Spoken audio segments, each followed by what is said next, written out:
Welcome to the Utilization of Money podcast with Todd Levine from Levine Financial Group. In this podcast, we teach our clients how to own their personal economy. Join us on this journey where we build upon your greatest asset as Todd draws from his years of expertise, solutions, strategies, and expert guest stories to help you understand how money works. Hello and welcome to Utilization of Money with Ben Duronio from the team at Levine Financial Group. Good morning, Ben. How are you? I'm doing great. Excited for this podcast. Me too. I know that we're talking about coordinating a financial plan, correct? Yeah, this is something that we talk to our clients all the time about. It's a really important part of it. You know, there's really two sides to planning. There's the actual financials of it, like the strategy, but there's also the coordination of the entire plan. And we spend a lot of time and detail on this. And I think it's an area that most people can use a lot of help with. Yeah, I think that the coordination is the piece that we really need people to understand. That's why you seek out a professional. A lot of people try to do stuff on their own. I've been guilty of doing a lot of things on my own, and sometimes I should have brought in a professional. So for finances, for sure, I think a professional is the wise choice. Yeah, and it's even when people have professionals, it depends on what they specifically do, right? Yeah, true. You know, it's an issue that we see a lot, that people have advisors or we'll talk to somebody or we'll get introduced to somebody and maybe they'll say, hey, I already have a financial advisor, but you know, I'm happy to chat and see if this makes sense for me. Mm-hmm. What it turns out is they have somebody that maybe is managing an investment account for them. Yeah. Which is one important piece of a very big puzzle, but it's not the only piece, right? Mm-hmm. Like there's a lot of other things that happen in somebody's world other than just the investment portion. There's their group benefits. Are they working with a CPA? How much are they saving outside of that? What does their real estate portfolio look like? Are they planning on purchasing real estate in the future? If they do, what bucket of money do they plan on utilizing for that? There's a lot of different things that go into a plan. So when people say or hear the term financial advisor, it can mean a lot of different things. So when we're looking at coordinating a plan, it's important to not just look at a product and look at it as a plan or a process. All right. So where do we start today? Yeah, I think, right where we just were is a really good point. I meet with a lot of people that have young children that work at a big firm. Maybe they have a 529 plan set up for their kids. Maybe they have 401ks at work. Maybe they have their own investment accounts with the difference, but they're not coordinated at all. You know, they have, in a lot of times, overlapping investments. Like they have a lot of the same stocks, bonds, mutual funds in those accounts, and maybe they didn't even know about that, and that makes them really undiversified. They don't know what their fee structure is like within those plans. And then, you know, maybe they have an insurance guy that they just bought $1 million of, insurance for, but he hasn't done the actual due diligence, or maybe he doesn't understand the entire background of their financial plan or what their goals are. And what this really just creates is a lot of inefficiencies. And people that are moving through life like this feel like they're doing a good job because they have all these things that you should have, but none of it's coordinated. Yeah. And, one advisor over there is not talking to another over here. And it makes things really complicated whenever bad things happen or whenever you need to actually utilize your money. There's so many moving parts. It's like a giant engine. And as we all know, one little thing can go wrong with that engine on one side of it, one piece of it, one part of it, and the whole thing just kind of doesn't work as well, right? It's not as efficient, like Exactly. you said. So, yeah, fantastic. That's a great point. When we talk about coordinating and putting everything together on our end, it's not because we're like greedy. It's not because we want to just be in control of everything. Yeah. It's because this is really the only way to make sure this is working in the most effective way possible. Having us looking over all of this stuff, that's really how it works. That's the best way that you're going to have the most efficient, reliable relationships, understanding of your plan. A lot of the times when people have these different buckets of money set up, nobody's even in charge of the savings portion of it. Like nobody's helping them guide them through how much they should be saving and where they should be saving that money to. And in our opinion, that's the most important part. It's really challenging to put a financial plan together, no matter what kind of products you have, if you haven't built in quality savings habits and understand why you need to save a certain amount and how frequently you're going to need to utilize that money. So if we're not talking about savings rate, and there's nobody monitoring that process, and it's all up to the client or the individual to do that, there's a reason why the savings rate's really low. And we've talked a lot about this in our podcasts, looking back to when Todd was doing them, the importance of savings. But, if we're not having anybody watching over that and it's all on yourself, most people find really creative ideas or reasons not to save money. Yeah, or excuses, right? There's a lot of excuses out there. I've come up with some doozies. So where do we go from here? Yeah, I mean, when we're putting a plan together, we're looking at where all this stuff is, right? Like, how do these accounts come about? Why do they exist? What's the intention with these dollars? Does it make sense to have all these money siloed for specific reasons? Does it make sense to have all these different advisors with nobody really advising you on your plan, just on what's occurring in the investment account? Typically not. So we coordinate this in our planning process. We utilize the living balance sheet, which Mike did a podcast on. It was really great. Again, if you want to listen more on that. But the living balance sheet is a tool where we're able to really coordinate all the stuff that we either have under our own management or that are elsewhere. And that's a really important factor if we're going to build a plan together with a client. And it gives us at least the broad level understanding of how these things are working in a different place. Like if you have a great relationship with an advisor that's doing a great job, we don't look to replace them necessarily. We look to enhance those relationships.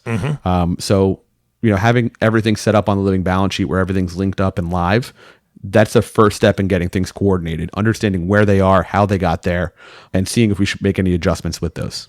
Yeah, I will say that I found that podcast with Mike with the living balance sheet, that was fascinating. I mean, I love that as a tool and a resource that you have for your clients. I hadn't heard of something like that before, and that was just, I'm a geek like that. I just love that stuff. Yeah, it's great. And it really helps because prior to having a tool like that, before technology was as great as it is, you kind of had to guess every year when you were doing reviews with clients. I didn't really experience this. LBS has been around since I've been doing this, but this is what I've been made to understand. And it doesn't really allow the advisor to be as proactive. Like with the living balance sheet, everything coordinated and up to date, we're able to be much more proactive in looking at the plans. We can see, hey, they're saving the right amount of money. They're doing what they should be doing. Or maybe they got into debt. Like, we should have a conversation. How did that happen? What's going on? Is there something we need to chat about? It's a forever changing environment. So if we just set a plan together, even in the initial coordination part, we just say, have at it. How's that going to work over time? We need to constantly monitor this. And it means coordinating other things, because let's say you're currently working at a company where you're contributing to their 401k, but you leave that company. We want to make sure we have that coordinated too. So we want to constantly be looking at this stuff because we want to take into account that things are going to change. For good, for bad, maybe the same, just different. But we want to make sure we're looking at everything and that it's coordinated. Yeah, absolutely. Now, you said earlier that you're not looking to replace anybody, and we've talked about that on previous podcasts, but kind of give me a picture of what that looks like. What if I'm working with a whole lot of different professionals? I mean, you mentioned the insurance guy earlier. They may not be on the same page as maybe the accountant. Who else are you working with as you're trying to coordinate all this? Yeah, we're looking at the legal documents. That's a really big one. Trust and estates. This is something that people, again, need to coordinate and make sure that they're keeping up to date. If there's a divorce, or if, income has drastically risen, or assets have added on, or if more children have, come into the picture, you need to update the will and make sure everything's coordinated on the legal document side, which we help with. We make sure we take a look at that. We're not attorneys, but we do look at this stuff all the time. And we have people that we've vetted out that we know are really great attorneys and high level professionals in their industries, like accountants, attorneys, property and casualty brokers. All those professionals we utilize as resources for our clients. And we include that in the overall coordinating of the plan. It's not just, hey, go talk to your Geico guy, or, not to disparage Geico, I'm just saying, or like talk to an attorney. We typically have people that we've vetted out, and we recommend utilizing them because we know they do a great job and that they understand what we're doing in this plan. So there's more to just gathering the assets and getting you on a savings plan. There's a lot of moving pieces, and having a quarterback kind of guide this whole plan together, which is what we hold ourselves out there to be, is really integral. It's hard for me to understand how anybody can have as efficient a plan as possible without somebody in this specific role coordinating all this for you. And it's even challenging to do just as the advisor. It's why we have a team and why we have a staff. We have 3 different admins that are really integral into making sure everything's coordinated. It's not just one person saying, yeah, we'll take care of all this for you. That would be challenging in and of itself. So if it takes a whole team on our end to be able to do this, how challenging it must be for one person or one family on their own too. Like, it's really hard. It's not easy, especially if there's not a background of knowledge that we were able to, provide. Well, yeah, but and this is your full-time job. I mean, who has time for all this, right? I mean, it'd be crazy to try to do it all yourself. There's somebody that you didn't mention on the list, and I'm just out of curiosity. So what if I have some investment properties? Would you work with my realtor? Not necessarily in terms of working with the realtor, in terms of like recommending where they should go and things like that. What we do help our clients with is understanding how much they should be putting down on a down payment. We work with the mortgage broker to understand what their mortgage selection should look like in terms of 15-year, 30-year, Okay. fixed, adjustable rate, all these kind of things in terms of looking at what their overall goals are, what bucket of money they should be utilizing for the down payment. Should it come from cash? Should it come from investments? Should it come from cash values of insurance? We look at all those factors, but typically the client on their own is the one doing the heavy lifting on finding out what properties they're into. We're always willing to hear and listen, but we don't hold ourselves out there as real estate professionals per se. Gotcha. No, that makes sense. So give me some examples of what you've done with clients. Sure. There was a really, interesting one. So there's a client who had $3 million over at M&T Bank, which was over the SIPC limit. And there was no strategy with the money. It's a lot of money, $3 million, right? Like the advisor was just saying, just keep putting money into this bucket, saving systematically into it. Not to say he was doing the wrong thing, but they do collect more fees on the more money that's going into it. And he's not really giving any advice on the strategy within a plan. It's just an investment account, which again, most people are quote unquote financial advisors, and it can mean a lot of different things. But if you're just looking at one investment account, you're not really putting a plan together. So there was no plan with the money. There was no strategy, no talk about how this money is going to get taxed whenever utilized or how it's going to work in distribution. So it just makes it really, really complicated whenever you actually have to go to utilize that money. In our process, whenever clients are meeting with us, like we start and we get everything in place. We make sure we understand where things are.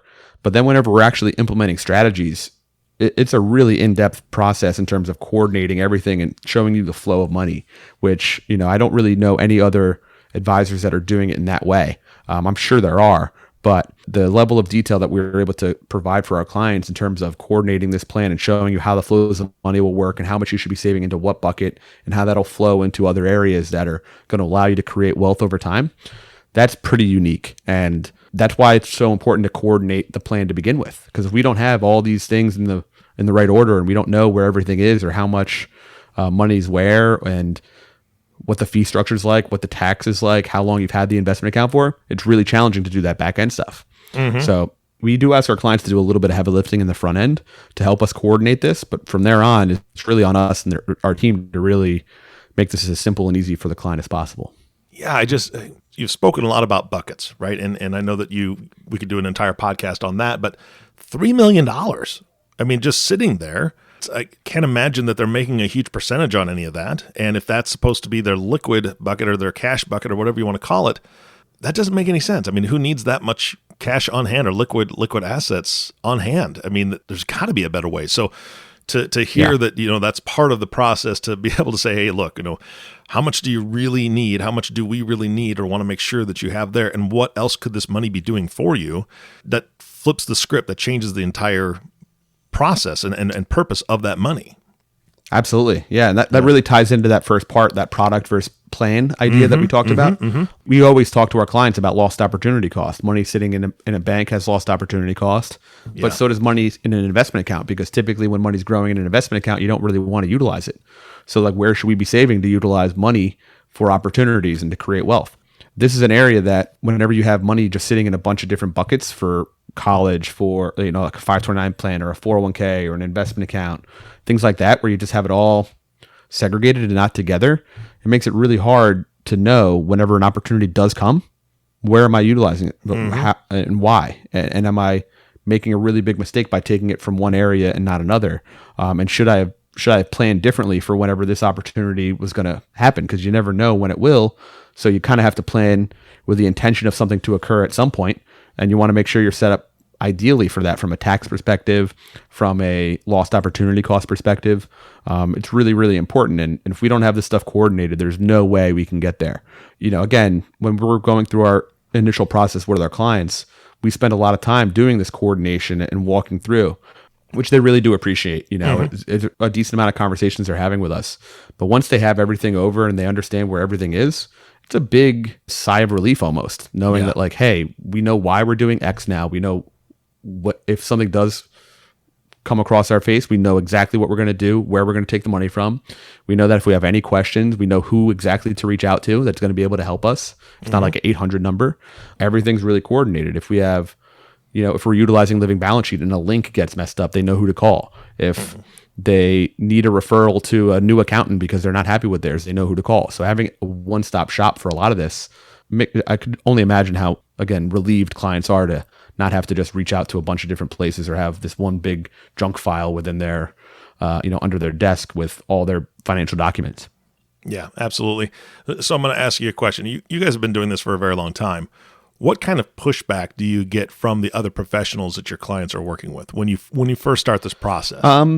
Typically most of the people we run into in terms of if we're moving money from one place to the other, they're just really tied to the account itself. Maybe it's gotten to a big number. There was one client I had, I remember probably like 6 or 7 years ago, that her and her husband they had just divorced. And this is how this conversation got brought to us. Had a bunch of money over at Merrill Lynch, and they had all these random stocks. There was no real advice going on with it. And, it didn't make much sense for her in this scenario. It didn't make sense to have that kind of a portfolio set up within this retirement plan. So we ended up, talking with her, and we showed her a really great strategy to move the money over into a really unique area. And she was excited about it. Whenever we request the money over from the institution, the guy called and he's like, "This is nuts. Like, what are you guys talking about?" And he really had no rebuttal to our idea. He just didn't want to lose the account. So that's really the only area they help with. We help in a bunch of different areas. If that investment account didn't come over, whatever, it's fine. But it wouldn't have made sense for her. Like, we were recommending it to her because it was the ideal strategy, So if it went the inverse, we wouldn't have been like, if she wants to move her money over, we're not calling that guy saying like, "What are you doing?" It's like, "Hey, you want to move your money? It's your money." That's really what it comes down to. They get tied to the accounts sometimes, depending on where they're at in their career or anything like that. They just don't want to lose assets.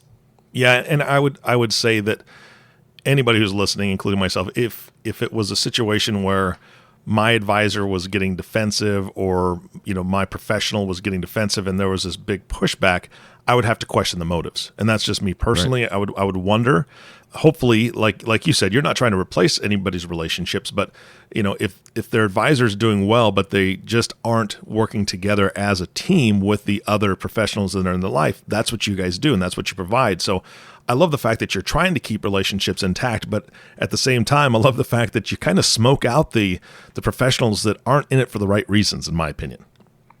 Yeah, for sure. And it's really easy to uncover. We look at the fees that they're charging. We look at how long the account's been there. Has there been any updates? Has it rebalanced at all? Do you have the same risk tolerance that you had 10 years ago as you do now? Yeah. Even though your entire life is different? Like, who's helping you with this stuff? And so a lot of people, when they say that they have an advisor, it's really helping in one area. We consider ourselves planners, whatever you want to call us. We look at this whole thing from a very deep and narrow perspective. And in order to do that, we need to see where everything is. Because it's not just about how we're setting you up for, savings and opportunities throughout your working life. We always use this example of people going up Mount Everest. Most people don't die, in fact, going up Mount Everest. They die on the way back down. And it's very similar to retirement. Most people are able to get to the point where they feel like they can retire.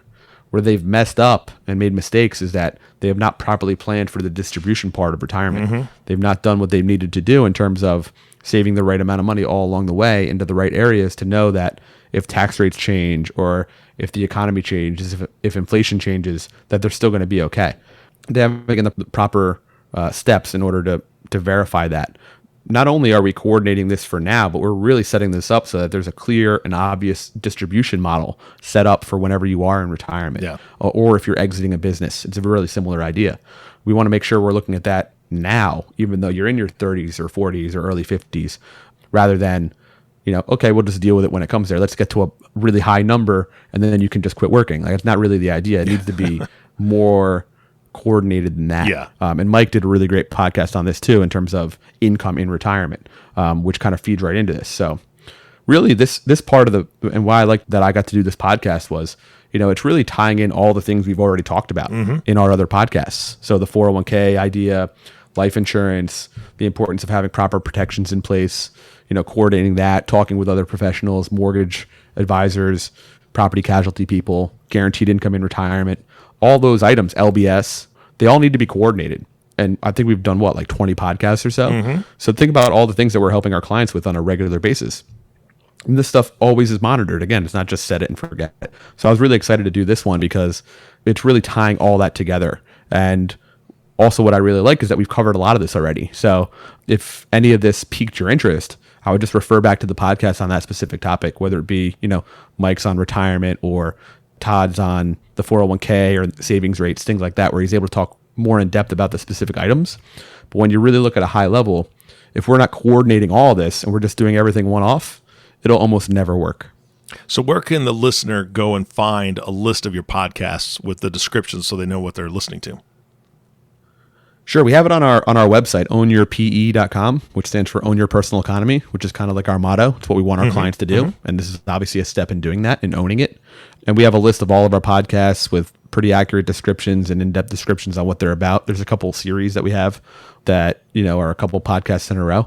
But that's where they all are. And they're all really, really informative in a bunch of different areas. There's some on student loans that I did, 401ks, like I mentioned, different kinds of life insurance, different kinds of savings resources, things like that. Again, what we're really looking at here is coordinating all this together. That's what we do. There's all these different items. And if somebody's like, hey, I want to get X, it's really easy for us to get excited if we wanted to and just help them with X. But that's not doing a plan. Yeah. If we're really going to do a plan, we're really going to do high level work that we do and that our team does, we have to look at the overall picture and make sure everything's in order before we make any kind of recommendations. Yeah, well, that's what you specialize in, and I love that. So, Ben, thank you so much for your time today. I think you did a great job of recapping and letting people know that there's a ton of information out there. They can go and find it on all those different podcasts. However, for anybody that's listening to today's podcast that says this topic specifically, the coordination of it all, I think that's something that I really need. I would encourage them to go listen to podcasts also. However, maybe they're just ready to call, right? So how do they get a hold of you? Yeah, the best way is just to email me. It's Ben_Duronio, Duronio, at levinefinancial.net. We have all that on our website too. You can call our direct line. It's on the website also on ownyourpe.com. I would definitely just check out the website. It's got some really cool resources on there in terms of a white paper that we've done on utilizing your money in the most effective way, as well as all of our podcasts. So, that's the best resource to get to know us in the best way possible. But, I hope everybody really enjoyed this one because I know I did. Yeah, absolutely. Me too, Ben. Thank you so much for your time. Absolutely. Talk to you soon. You bet. And the last thank you, of course, goes to you, the listening audience. Thank you for tuning in and listening to the Utilization of Money podcast with Ben Duronio. If you have not subscribed to the podcast yet, please click the subscribe now button below. This way, when they come out with a new podcast, it'll show up directly on your listening device. This makes it much easier to share these podcasts with your friends and family. Again, thanks for listening today. For everyone at Levine Financial Group, this is Eric Johnson reminding you to live your best day every day. We'll see you next time. Thank you for listening to the Utilization of Money podcast. Click the subscribe button below to be notified when new episodes become available. Ben Duronio is a registered representative and financial advisor of Park Avenue Securities, LLC, PAS, OSJ 120 Broadway, 37th floor, New York, New York, 10271, 212-701-7900. Securities products and advisory services offered through PAS, member FINRA SIPC. Financial representative of the Guardian Life Insurance Company of America, Guardian, New York, New York. PAS is a wholly owned subsidiary of Guardian. Levine Financial Group is not an affiliate or subsidiary of PAS or Guardian. Guardian and its subsidiaries and agents and employees do not provide tax, legal, or accounting advice. Consult your tax, legal, or accounting professional regarding your individual situation. Material discussed is meant for general informational purposes only and is not to be construed as tax, legal, or investment advice. Although the information has been gathered from sources believed to be reliable, please note individual situations can vary. Therefore, the information should be relied upon only when coordinated with individual professional advice. All investments contain risk and may lose value. Past performance is not a guarantee of future results. Life insurance dividends are not guaranteed. They are generally declared annually by the issuing company's board of directors. The Living Balance Sheet LBS and the LBS logo are service marks of the Guardian Life Insurance Company of America, Guardian, New York, New York. Copyright 2005 to 2020 Guardian. The Living Balance Sheet displays the financial holdings identified by the client based upon information and valuations provided directly by the client or by electronic feeds from the client's financial institutions. Valuations provided by electronic feeds reflect the most current information provided by the financial institution as of the date and time noted, but can reflect valuations from an earlier date and time. 2020-108549, expiry 09 of 22.